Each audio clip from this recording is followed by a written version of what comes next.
আমার রাগ হয়, যন্ত্রণা হয়, কষ্ট হয়, ঘুম পায়, ব্রেক নিতে ইচ্ছে করে, আলস্য লাগে, অভিমান হয়, নিঃসঙ্গ বিকেল কাটাতে ইচ্ছে হয়, একটা দিন কোনো কাজ না করে শুয়ে বসে কাটাতে মন চায়।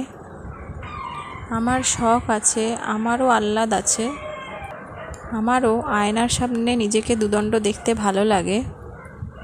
আমাদেরও জীবনে আলোর প্রয়োজন হয়। আমি নারী, আমার ইচ্ছে অনিচ্ছে আছে, প্রতিবাদ আছে, প্রতিরোধ আছে, ইগো আছে, কান্না আছে, না বলার অধিকার আছে।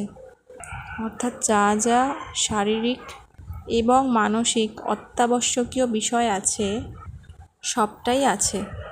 আমরা নারী, ভগবান অথবা রোবট নই, তাই আমরা সব পারি না। আমাদের যতটুকু সামর্থ্য আমরা ঠিক ততটুকুই